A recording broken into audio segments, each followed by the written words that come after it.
네, 안녕하십니까. 법거대 통일지광입니다. 요즘에 우리 사회에 좀 특이한 현상이 하나 일어나고 있어요. 왜냐하면 옛날 같지 않아가지고 다른 나라 사람들이 한국에 와 살려고 자꾸만 이렇게 들어오고 있는 거예요. 뭐 다문화 사회라는 건 옛날에 이제 옛날부터 있었던 거고 요즘에 굉장히 아주 그 다문화라는 단어 자체가 많이 그게 회자되고 있잖아요. 근데 또 하나는 우리나라가 먹고 살기가 좋아졌는지 모르겠는데 다른 나라에서 망명 신청을 하는 거야. 예를 들어 난민이라고 그러걸요. 유엔에 가면 난민 구호기금이라거나 무슨 난민 구호법이라는 게 있는데 우리나라로 자꾸만 이렇게 피신을 해오는 거예요. 근데 사실은 그 나라에서 보기엔 그게 뭐예요? 범죄자잖아요. 그죠? 그런데 범죄자인데 그게 상당히 문제가 있거든요. 범죄자를 이렇게 우리가 받아들여 놓으면 또 뭐예요? 국제적으로 여러 가지 문제가 있고. 근데 과연 그들을 어떻게 잘 처리해야 될 것인가 이런 것들이 상당히 큰 문제인데요. 우리가 하나 생각했겠어요. 다문화 사회도 마찬가지고 난민 구호도 마찬가지인데요. 중요한 건 미국이라는 사회하고 구라파라는 사회를 봐요. 이제 유럽이라는 사회를 보면요. 여러분이 그걸 아셔야 돼. 뭐냐면 원래 중세 유럽사를 중세 서양사를 보면요 그런 거 있거든요. 뭐가 있는 거 아니? 우리가 흉노라고 그러잖아요, 그죠? 훈스라고 해. 흉노라거나 징기스칸 아시죠? 그냥 막 질풍노도와 같이 달려가지고 유럽 대륙을 막 휩쓸어 버렸다고. 그러다 보니까 유럽에서는 어떤 일이 있었는 거 아니? 민족 대이동 들어오셨죠? 민족 대이동이 있었던 거예요. 그리고 이제 동양과 서양이 지금도 헝가리하거나 저 핀이나 랩 쪽 같은데 핀란드 같은데 이런 데 가면요 동양의 혈통을 가진 사람들이 많이 삽니다. 동양과 서양이 어멜감이 되고 같이 이게 섞여버리는 거예요. 동양과 서양이 막 섞여버리다 보니까 그러니까 유럽이란 사회가 말이죠. 이게 중요한 건 뭔가 이게 새로운 분위기, 새로운 문화라는 게 뭐예요? 새로운 분위기와 새로운 토양에서 자라는 거거든요. 그 뭐 여러 가지 민족 대이동, 흉노라, 아틸라라거나 징기스칸을 통해 가지고 동양에 그냥 그 유목민들이 말 타고 막 가가지고 유럽을 석권해 버리는 바람에 민족이 막 섞이고 민족 대이동이 되면서 이른바 유럽이 토양이 말이죠. 이른바 동양과 서양이 믹스가 돼가지고 독특한 문화가 창성됐다니까. 아라비아도 마찬가지지. 사우디아라비아 옛날에 아랍 민족이 뭐요? 회교라고 회교 이슬람이 막 들어갔고. 그러니까 지금 현대를 보면요, 미국이라는 사회를 가만히 봐봐. 미국이라는 사회 보면 미국은 다문화 다민족이 아니라 온통 잡동사니가 참 묘한 거죠. 미국은 역사가 200년밖에 안 됐는데 원래는 뭐예요? 원래는 식민지였잖아요. 어디 식민지? 영국의 식민지. 뭐 불란서도 막 들어왔잖아요. 근데 그러다 보니까 어떤 특징이 있었는 거 아니? 처음에 식민지였는데 이게 이른바 말하면 땅이 넓다 보니까 골드러시니 뭐 석유러시니 해가지고 오일러시니 해가지고 완전히 전 세계 사람들이 막 미국으로 흘러든 거예요. 근데 또 뭐냐면 거기가 풍요롭다 보니까 사람들에게 대한 뭐죠? 처음에는 참 여러 가지 뭐 간힐의 결투니 오케이 목장이 결투해가지고 인디언들을 향해가지고 막 총 쏘고 난리가 났었잖아요. 그 인디언 땅을 다 뺏고 그것도 좀 뭔가 안타까운 점이 있습니다만 어쨌든 간에 미국이라는 사회는 전 세계 모든 그런 그 인재들을 끌어들이는 용광로 같은 역할을 한다니까요. 그러니까 우리나라에서도 공부를 잘하거나 이런 녀석들은 전부 다 이런 친구들은 전부 다 미국 가서 공부해가지고 또 배워오기도 하고 거기에 머물기도 하고 그러잖아요. 우선 당장 대학을 졸업하고 어느 수준에 딱 오르게 되면 뭔가 하니 뭐 카네기 멜론에서 박사를 받았다, 반도체 소재를 받았다, 뭐 인텔이라거나 무슨 IBM이나 이런 데 다 갔다. 그러면 당장 제가 아는 우리 보사님 아들 딸들도 많이 있지만 우리나라하고는 월급 차이가 딱 급이 달라요. 그러니까 사람들은 자연히 풍요로운 사회로 이렇게 흘러들고 싶잖아요. 그 인재를 받아들이는 풀 역할을 했다. 유럽도 마찬가지로 막 가니까 막 인종이 섞이는 거예요. 그러니까 거기서 새로운 문화가 양성이 되고 좀 새로운 어떤 문명이 나오는 거죠. 이게 좀 섞여야 돼요. 우리나라가 단일민족이다 막 이러거든요. 단일민족, 이거 단일민족 자랑할 게 아니에요. 이걸 아시면 우리나라 사람이 너무 배타적입니다. 중국만 하더라도 자기들은 뭐냐면 그러거든요.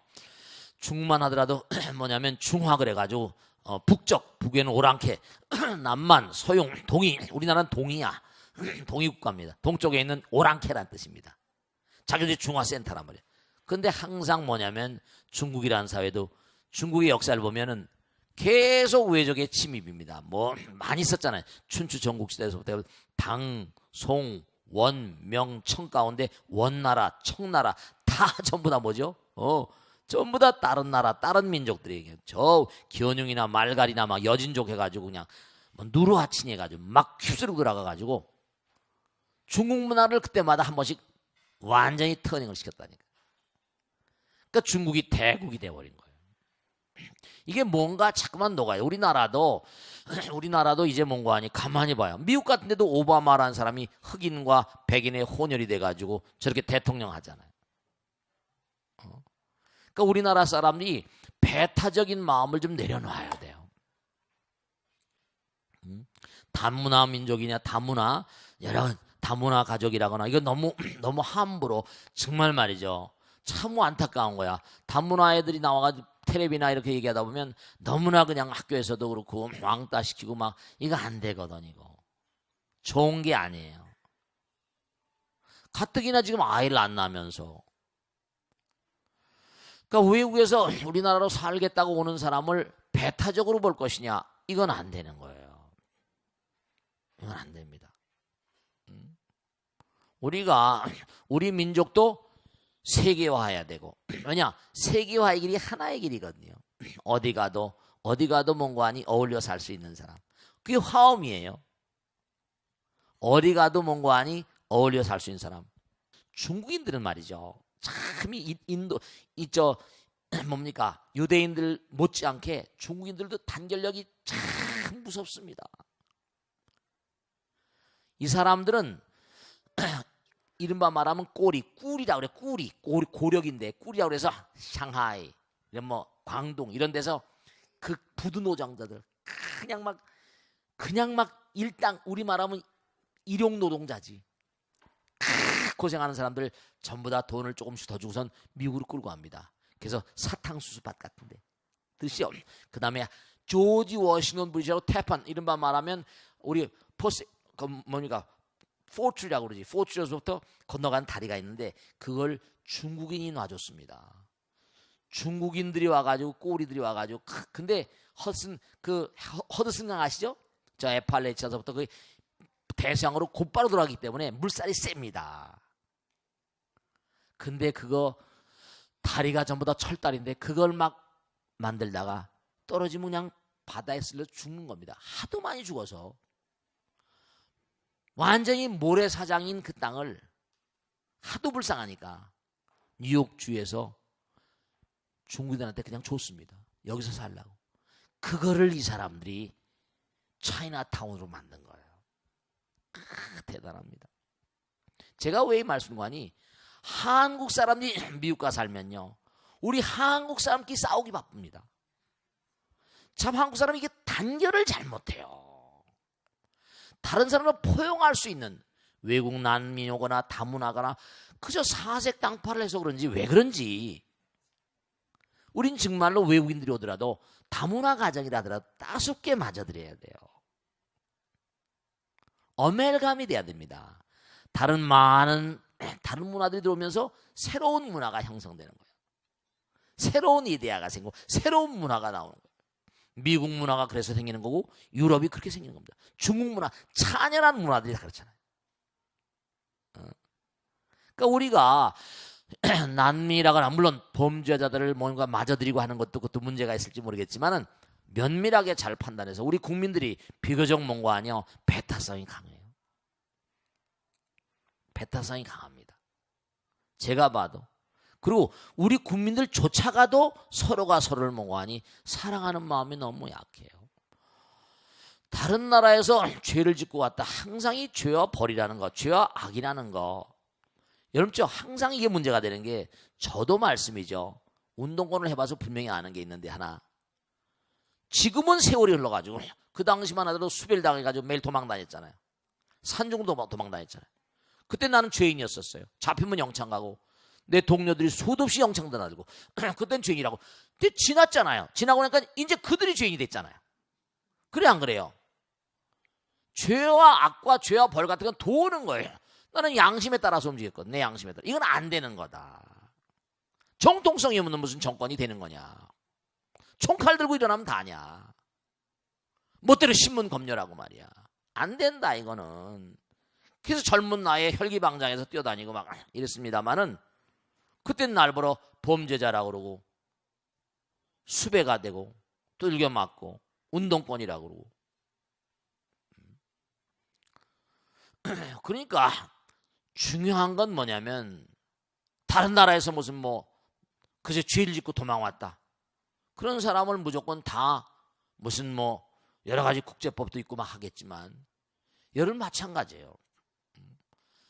야당 여당 있고 뭐 진보가 있고 뭐 많이 있습니다만은 중요한 건 항상 모든 건 돌고 도는 거거든요. 아니 천동설이라는 게 center of the universe is the earth. 이 우주의 중심이 지구다. 뭐 이래가지고 천동설 때문에 지동설을 주장했던 사람은 다 죽었잖아요. 코페르니쿠스니 뭐니 다. 갈릴레오는 뭐라? 너 갈릴레오는 너무 천재니까. 교황청에서 죽였다간 뭐라?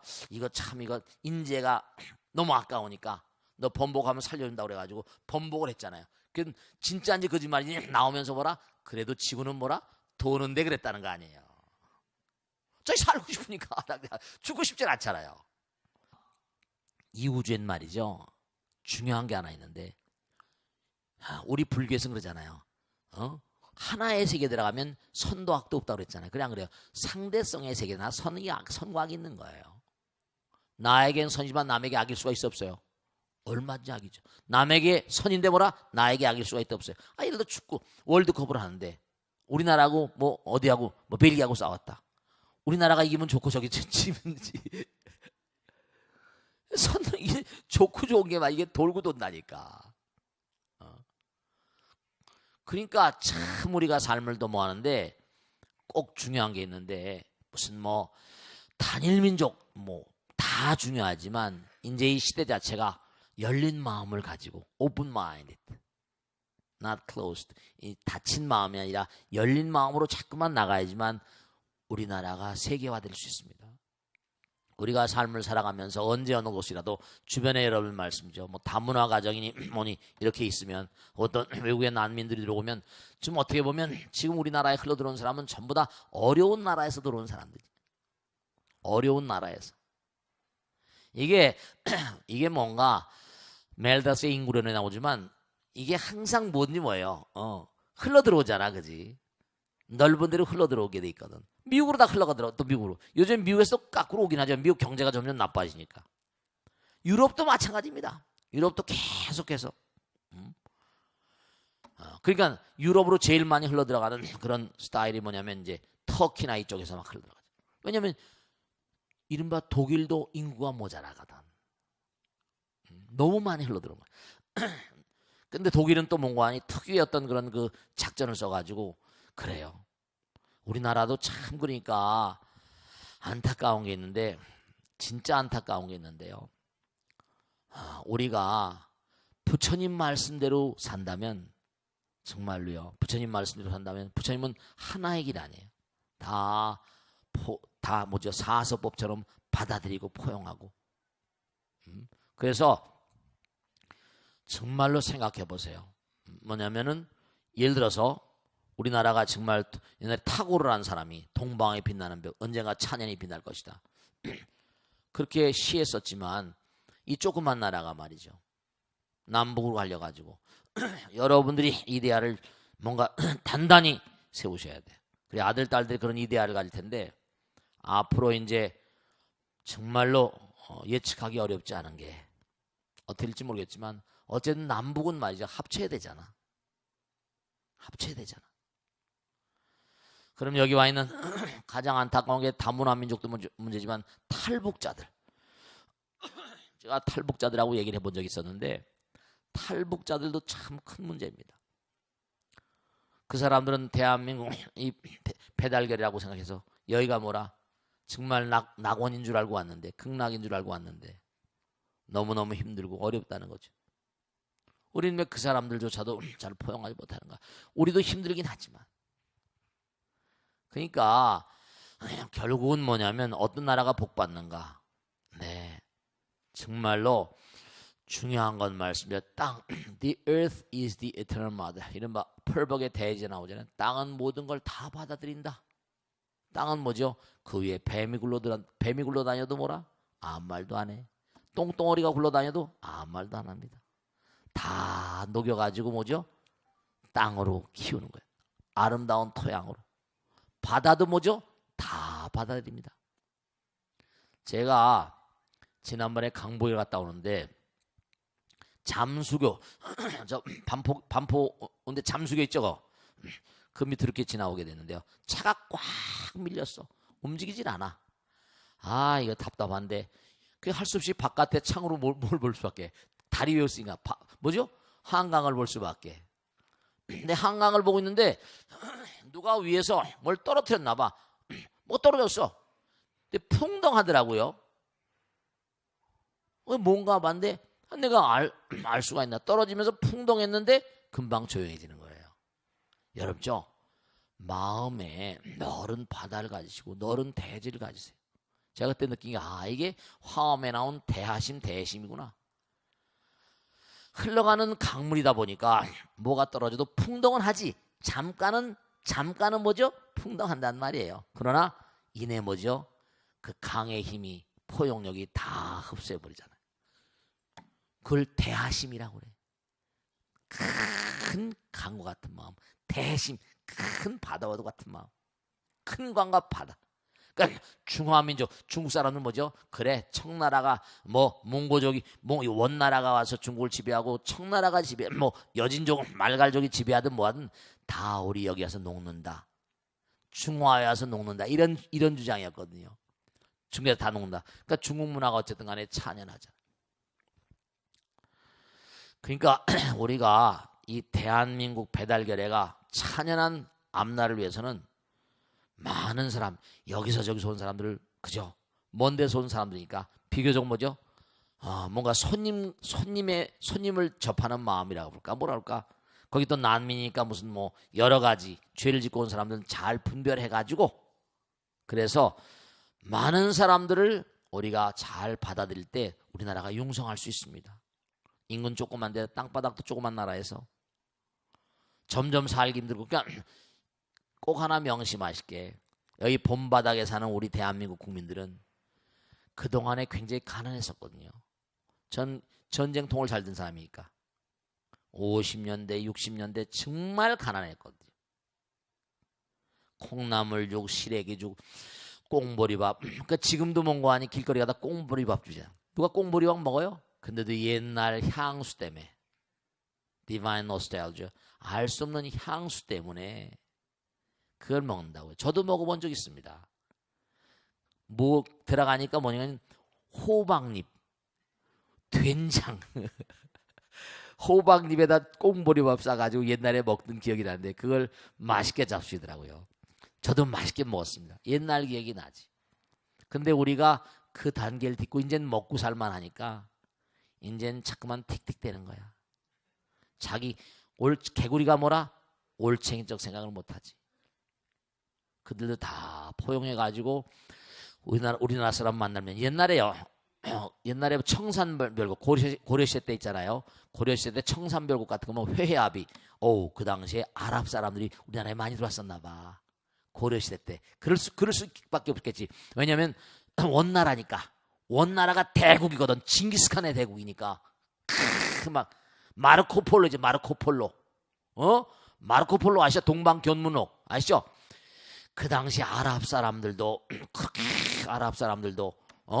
개경에 들어와 가지고 살고 말이죠. 회해압이라고 그래가지고 얼굴 모양이 양키잖아요, 그죠? 그 고려시대 때도 그런 거 많이 받아들이고 살고 그랬었는 모양이에요. 우리도 그런 서구 문화라거나 저 다른 나라 문화들도 다 받아들여 가지고 이 땅을 정말로 평화로운 나라로 만들면 여기 살다가 또 그 나라로 가서 야 내가 한국 가서 너무 좋더라. 또 인구가 막 넘치면 또 어떨지 모르겠지만 그래도 또 국위 선양도 되고 말이죠. 그런 게 참 중요한 거라고요. 아시겠죠? 우리나라는 참 여러 가지 편견이 심한 거다. 우리가 미국이나 구랍하고 지나다 보니까 아라비아 같은 데가 이슬람교가 15억 6천만 명, 전 세계 한 50 몇 개국이 합니다. 우리가 이슬람교를 잘 모르잖아. 이슬람 문화를 잘 몰라. 배타적이라서. 이슬람 사람들을 전혀 몽고하니 배관시하고 그러면 또 그것도 안 돼. 다 포용할 수 있는 그런 이데아를 좀 가지셔야 됩니다. 아시겠죠? 자, 질문 받겠습니다. 네, 박수를 맞으세요. 누구신가? 네, 박수를 맞으세요. 누구 질문하세요. 네, 저 도한행이라고 합니다. 네, 박수를 맞으세요. 네, 스님 이렇게 크신 법문을 주심에 감사합니다. 고맙습니다. 네. 질문해 주셔서 고맙습니다. 네, 요즘 시대에요. 네, 배우자와 함께 하다가 배우자가 가고 나면 네, 그 재산을 남기는데 그 네. 전 재산을 자녀들에게 네. 준 뒤 구필하게 사는 부모님 세대를 두고 네, 상속 빈곤층이라고 부릅니다. 그렇죠, 네, 그렇습니다. 재산을 물려주고 자녀로부터 버림받는 이른바 신고려장의 피해자인 셈인데요. 맞아요. 예, 자식들에게 다 퍼주고 대책 없이 늙어버린 부모 세대가 되지 않으려면 유산을 물려주면 안 되겠다는 다짐을 해보지만 네, 돈 없어서 살기 힘들다는 자식들을 보면 또 쉽지 않은 일인 것 같습니다. 그렇습니다. 그렇지. 현명한 노후를 보내려면 어떤 방법이 있겠습니까? 아유, 어려우시. 답해 주시옵소서. 좋으시면 박수를 맞으세요. 네. 네, 저도 강남에 와가지고 한 30년 되다 보니까 그때는 30대 후반에 왔었잖아요. 중반 후반에 와가지고 같이 생활하다 보니까 제가 그때 만나 뵀던 보살님들이 지금 뭐죠? 그 당시에 40대, 50대 보살님들이 많았는데 그러니까 지금 뭐 7, 80대가 많잖아. 그러니까 일기생 보살님들 가운데는 뭔가 정말로 그냥 막 꼬부랑 할머니도 많이 계시고 그래도 꾸준히 나오시지만 그런데 정말 이게 사실은 이 신고려장 이 상속 빈곤층 이 문제가 심각합니다. 옛날엔 전부 다 나이가 들면 전부 다 상속을 했잖아요. 그죠? 많이 물려주고. 근데 요즘엔 사실은 뭐냐면 정말 안타까운 게 너무나 젊은 사람들이 뭔가 진출할 어떤 그런 그 문턱이 너무 높고 또 젊은 백수들도 많고 그런데다가 또 뭐냐면 옛날 같지 않아서 우리나라가 지금도 잠시 전에 말씀드렸지만 세계 글로벌리제이션이라고 해요. 세계화가 돼 있거든.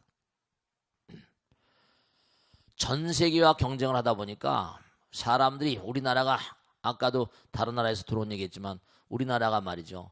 세계 뭐 10위권이다 보니까 눈들은 높아서 그래 안 그래요? 씀씀이는 또 뭐라? 적지가 않다고. 새빵살에도 자동차는 있어야 되고 그잖아요. 이제 집 가질 염두를 안 둡니다. 씀씀이가 크고 문제는 뭐냐면 중요한 사실이에요. 왜 물질이 우리 인간에게 위해한가 하면요.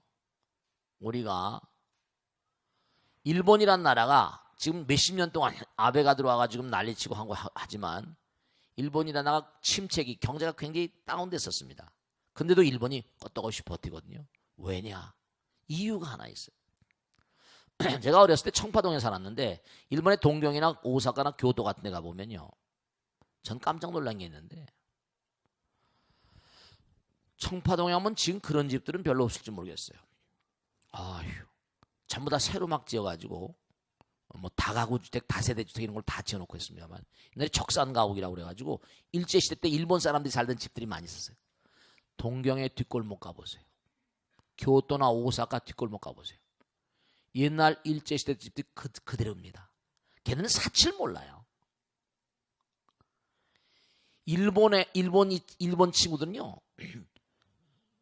이게 첫째로 참 안타까운 게 뭐냐면 안타깝다고 말해 다른 나라 가지고 왜냐하면 지진이 덜덜덜덜 지진이 항상 약진 강진이 거듭해 오니까 위기의식이 rainy days. 이른바 말하면 항상 이게 고통스러운 날이 오니까 언제 터질지 모르는 거예요. 후쿠시마 원전 같은. 아주 그러니까 이걸 아셔야 됩니다. 일본 애들은 일본 친구들은 말이죠. 언제든지 지금도 마찬가지예요. 과거에도 임진왜란 임진왜란 아시죠? 임진왜란 알아요? 몰라요? 임진왜란 1592년인가? 임진왜란 정유재란 이 도요토미 히데요시 풍신수길이라는 작자가 우리나라를 먹어버리고 얼마나 준비를 했는지 모르죠. 일본 천하를 제패하고 난 다음에 조그만 나라니까 뭐 천하 갖고도 없지만 그래도 일본 인구가 1억 명이니까 일본을 다 춘추전국시 일본도 춘추전국시대가 있었어요. 오다 노부나가 그다음에 뭐죠? 그다음에 오다 노부나의 막장이었던 도요토미 히데요시 그다음에 도쿠가와 이에야스 일본의 상웅이라고 그러죠. 소설 보면 항상 저는 빠지지 않지. 특징적인 인물들이니까. 그런데 이 사람들이 항상 뭐냐면 불안한 거예요, 나라가. 그러니까 우리나라를 속국으로 만들고 중국을 쳐들어가려는 거. 저 사람들의 마음엔요. 왜냐? 불안하니까. 동남아. 그러니까 일본엔 돈 있으면 전부 다 동남아. 그 대동아 공유권이라고 하잖아. 덜덜덜 떨면 거기에 살아야 된다. 이 나라가 정말 일본 열도가 침몰한다. 근데 옛날부터 내놓은 얘기거든. 자기들도 알아요. 일본 열도가 침몰한다. 자기들도 다 압니다. 직하진이라고 그래가지고 에도만 동경 있죠. 동경 밑에 동경이 그냥 깔아앉아 버린다. 1000만 이상 희생자가 날지도 모른다는 그런 얘기. 몇십 년 내로 온다는 게 정설로 돼 있어요. 불안한 거. 걔는 쓸 줄 몰라요. 그러니까 교도나 동경 오사카 뒷골목에 가면요. 걔는 집을 치장을 안 해요. 골동품 같은 그런 집. 돈은 은행에다 다 갖다 집어넣는 거예요. 벌어서 다 갖다 집어넣는 거야. 이자는 0%. 오히려 맡기는 돈 뭐죠? 돈 맡기면 수수료를 더 내야 돼. 이자 0%. 그런 거 가지고 얘네들이 막 동남아에 투자하고 해가지고 멍잡게도 많이 잡지. 그러니까 일본 국민들은 일본 주식회사라고 하잖아요. 근데 이상하지. 바로 옆 나라잖아. 우리나라는. 우리나라는 먹자판이 완전히 그냥 좋은 거 명품이니 와, 일본 애들은 명품 좋아할지 모르겠는데 관광 오고 막 우리나라 거 사간다고 하지만 그러니까 문제가 뭐냐면 우리나라 국민들이 지금 이른바 말하면 나이가 든 세대들. 우선 첫째로 중요한 건 우리나라 국민들이요 각성해야 됩니다. 엄마나 아버지나 아들 딸들이나 세계화되긴 했지만 우리의 현주소를 우리 자신을 잘 알아야 돼요. 그래서 아주 중요한 게 뭐냐면은 절대로 제가 말씀드려 아들 딸들한테 물론 어려우니까 아들 딸들한테 강력한 자립심을 길러줘야 돼요. 사막에 가서 살 수 있는 엄마 아버지한테 자꾸만 의존하고 마마보이 같은 거 하지 마. 자꾸만 동정하지 마. 아이들을. 호랭이가요 자기 새끼를 키울 땐 말이죠. 새끼를 낳으면 높은 산꼭대기 가서 밀어버립니다. 그래서 어슬렁어슬렁 내려가면 다리 부러진 놈은 물어 죽여버립니다. 엉금엉금 기어서라 쫓아온 놈만 데려갑니다. 우리나라 엄마 아버지들은요 정말 안타까운데 정신을 바짝 차리고 지금 저 외국에서 100만 120만인가 와가지고 삼띠 업종에 가구 무슨 기름 묻히는 거 전부 다 걔네들 하거든. 좋은 직장 들어가려고 엊그제 신문에 했잖아요. 직장 들어간 다음에 좋은 직장 들어가서 1년 만에 그만둔 애들 대부분이 거의 대부분이라고 그랬지. 참을 줄 몰라요. 독일의 학자는 말이죠. 난 지금 정말 안타까워요. 독일은요. 초등학교만 졸업하면 전부 기술자로 보내버립니다. 중학교에서부터 기술계고 중학교. 공부를 잘하면 그저 뽑아가지고 대학교 갑니다. 전부 다 기술자예요. 중학교 때부터. 이게 인문고 다 좋은데 머리 좋은 애들이 많거든. 그러니까 제가 첫째 말씀드린 아이들이 막 뭘 원하면 엄마 아버지니까 약해가지고 엄마 아버지가 자꾸만 mon고하니 절대로 분명한 사실 자세히 물론 엄마 아버지 돈이 많이 없지. 제가 쭉 사줄 놓고 엄마 아버지 수천 명을 보잖아요. 다 만났잖아요. 약창기기도 하면서 1000명 이상 2000명 이상만 만났습니다. 엄마 아버지가 보급이 약하면 아들 딸도 도리가 없어요. 물려줄 건 재산이 아니라 강한 투지예요. 정신력이라고. 이걸 모르는 거야. 공부해라가 아니라 너 엄마 아버지한테 의지하지 말아라. 내가 너한테 재산을 상속해도 네가 어차피 나를 먹여 살릴 텐데.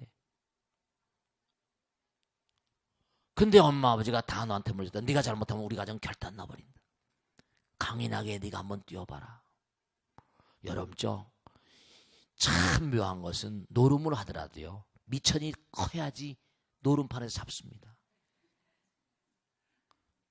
꼭 당부드리겠는데 재산 상속을 너무 빨리 하지 마세요.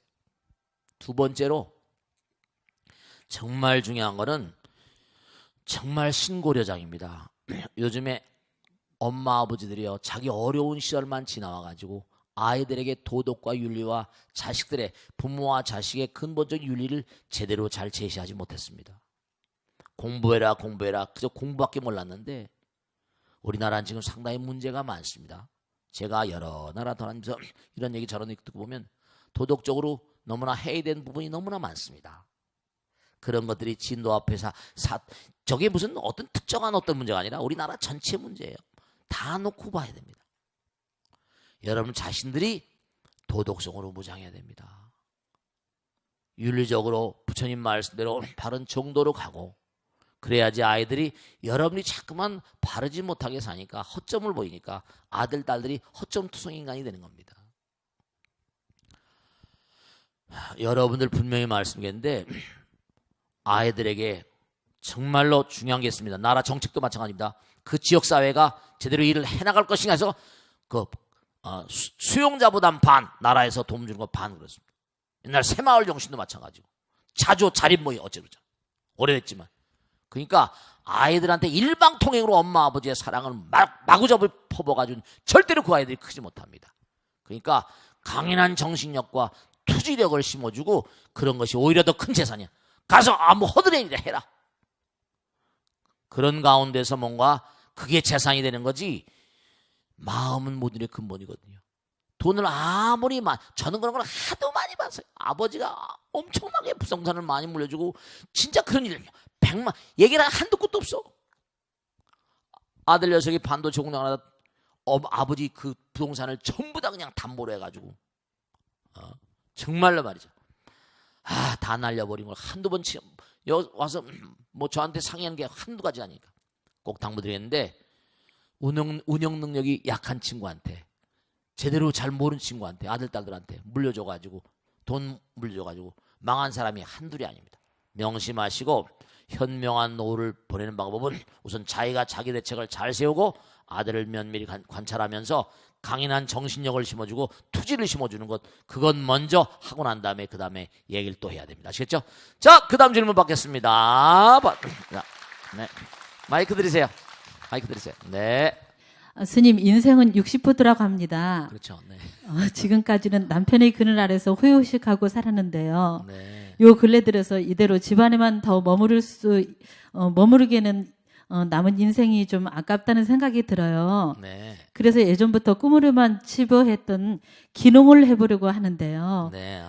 집안의 반대가 진짜 만만치 않아요. 네. 남편은 물론이고 자식들까지 다 늙어서 웬 고생이냐고 뜯어 말려요. 하지만 지금이 아니면 더 이상 시도도 못 해볼 것 같은 그런 생각이 들어서 가족들이 반대를 무릅쓰고 제가 이렇게 늦깎이 꿈을 향해 전진하는 게 옳은 일인지 스님께 여쭤보겠습니다. 박수로 맞으세요. 네. 참 좋으신 질문이네요. 참 좋으신 질문이에요. 저도요, 여기 이렇게 앉아있지만, 저도 귀농을 하고 싶은 사람입니다. 잘 물으셔서 그런데, 여러분 생각을 한번 해보세요. 아까도 다문화 그런 얘기했지만 시골에 가면 이건 현실입니다. 사람이 모자라잖아요. 뭐. 우선 뭐 외국에서도 이렇게 많이 들어오니까 또 시골에 농사라는 건 말씀이죠. 농사라는 건 또 뭐예요? 쉬운 일은 아니거든요. 농사가 쉬운 일 같으세요? 그렇지 않습니다. 저도 시골에 살아봐서 알잖아요. 이제 아직 날씨가 춥지만 우리가 보통 뭐예요? 입춘우수 경칩 춘문 이렇게 나가잖아요. 24절기. 어렸을 때 다 외웠었죠? 입춘우수 경칩 춘문 청명 고구 입하 소만 망정 하지소대 뭐 쭉 나오잖아. 입춘쯤이 되면 뭐예요?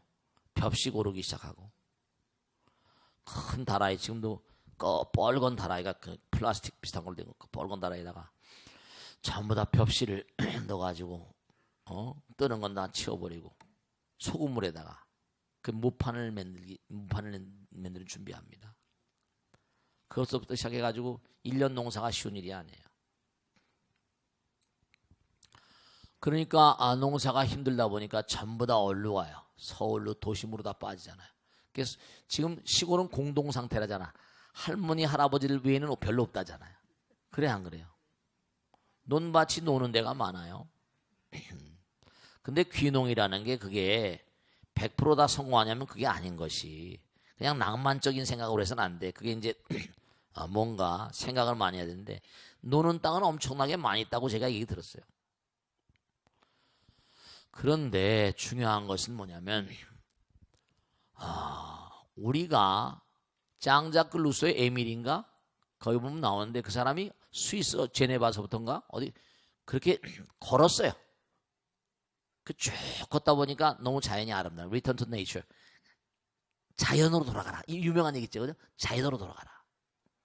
우선 중요한 건 우리의 몸이요. 여러분 정말 우리가 농사도 참 이게 정말 중요한 건데 지금 여러분들이 유기농이라는 거 있잖아요.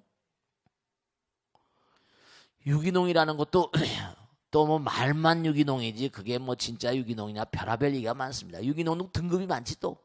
네. 근데 실제로 제가 농사 짓는 분한테 얘기 듣고 우리 대학교 짓는 화성도 말이죠. 그건 시골 아니에요. 농사 짓는 분들 얘기 들면요. 하도 이제는 뭔가 아니 정말로 농약을 뿌리지 않으면요. 농사가 잘 안 된대요. 토질 자체가 그러고 여러 가지 병충해가 강해지기 때문에 왜냐하면 바이러스 같은 것도 지금 강해지잖아요. 슈퍼 박테리아 뭐 이런 거 나오고 조류독감, 조류 인플루엔자 점점 뭐든지 강해지고 왜냐? 왜 강해질까요? 독성이 강해지니까 자기들도 살아야 되잖아.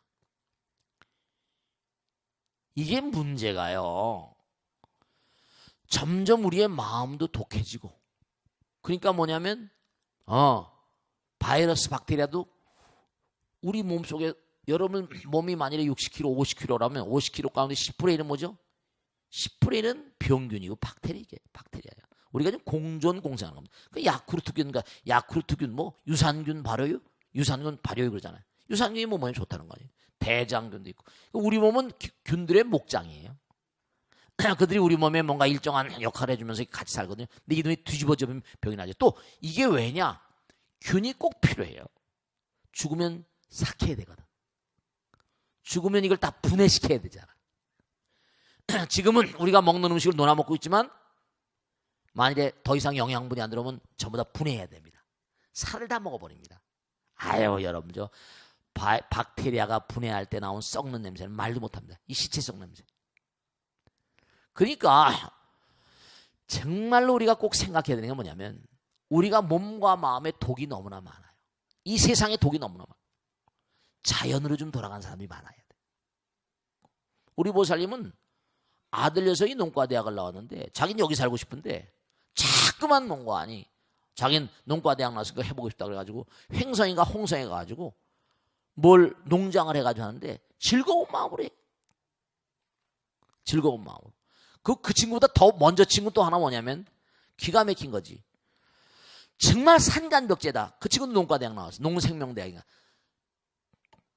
그 산간, 와 정말 저도 가봤어요. 거기다가 자기는 30년 내다보고 나무를 심는다고 그래가지고 묘목을 심었습니다.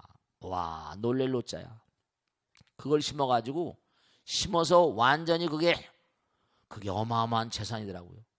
근데 또 거기다 땅을 그 당시에 있는 돈으로 싸게 막 샀는데 보광 피닉스가 들어왔죠. 보광 피닉스가 들어오고 또 뭐예요? 평창 올림픽 하는 말에 땅값이 또 어마어마하게 뛰어버렸어요. 참 복이 많은 녀석이지. 완전히 닐리리아 부르면서 닐리리아 부르면서 삽니다. 그건 아주 완전히 말이죠. 목장도 해가면서 녹아난 그런 그 경우지만 다 그럴 수는 없겠고 연구를 잘 해가지고 제가 볼 때는 여기서 도심에 사는 것도 나쁠 건 없겠지만 중요한 건 뭐냐면 정말 자연으로 돌아가서 이제 앞으로 우리가 사는 세상은요 정말 제가 마지막으로 꼭 말씀드렸는데 하나 꼭 명심하실 게 있어. 1918년 내가 말씀해 1918년이 1차 대전이 끝난 해입니다. 근데 사람들이 1차 대전이 그냥 적당히 끝난 줄 알죠? 아닙니다. 1차 대전에서 전사한 사람, 죽은 사람만 600만인가 800만 된다고 그러고 1918년대에 감기, 독감으로 죽은 사람이 1억입니다. 1억.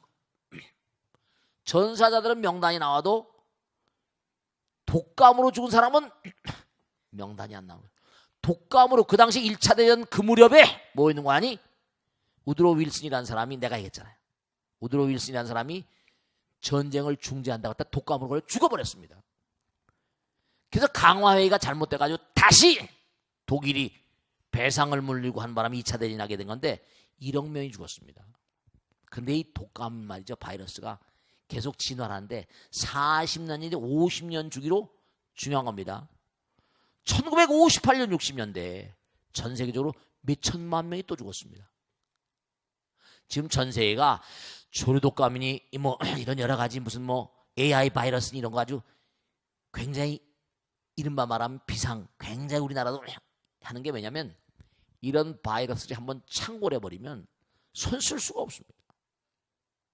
도심에 있으면요 한꺼번에 다 떼죽음 합니다. 공기로 막 퍼져나가기 때문에. 여러분죠 제가 말씀드리겠는데 지금 1960년서부터 40년 50년 지난 이 시점인데요. 이건 세계적인 세균학자한테 제가 들은 겁니다. 세계적인 세균학자 얘기가 우리 인류가 지금 위험 상황에 들어가 있다는 겁니다. 조류독감이 이런 게 조류독감은 아직까지 약이 없어요. 그게 사람과 사람으로 번지기 시작하면 겁나는 게 온다는 걸 예측을 다 하고 있거든요. 그렇기 때문에 AI 바이러스는 굉장히 뭐 정말로 WHO의 사무총장이었던 이종욱이라는 박사가 있는데 이 사람이 인류는 정말로 각성해야 된다. 철두철미하게 방역 작업을 해야 된다고 강조라고 준 사람입니다. 이종욱 박사가 유명한 사람입니다.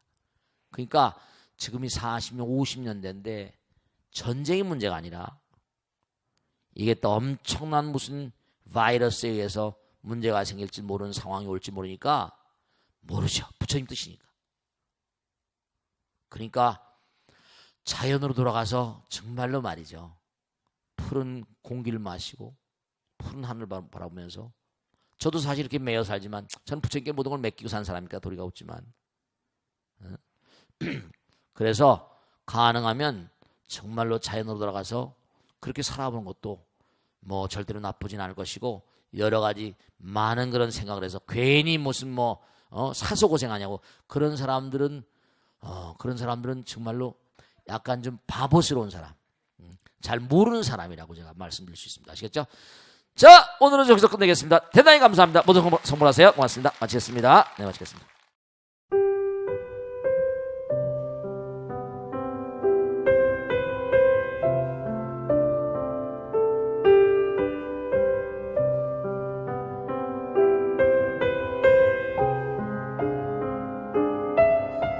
불자 여러분 안녕하십니까? 능인선언원장 지광입니다. 이 불교 방송은 정말로 불교의 보배입니다. 부처님의 거룩한 뜻이 무엇입니까? 부처님의 가르침을 세상에 퍼뜨린 거 아니겠습니까? 불교를 정말로 한 차원 업그레이드 시키고 한국 불자들의 신심을 한 차원 더 장양시키기 위해서는 여러 불자님들의 정말 도움이 필요합니다. 몸과 마음을 다해서 많은 불자님들 ARS 한 통에 이 불교 방송이 살아날 수 있습니다. 여러분의 관심과 그 다음에 편달이 한국 불교의 새로운 날, 그리고 새로운 시대, 새로운 차원으로의 도약으로 그렇게 우리 방송 불교를 그렇게 인도할 것이라고 확신합니다. 감사합니다. ARS에 많은 관심 부탁드립니다. 감사드립니다.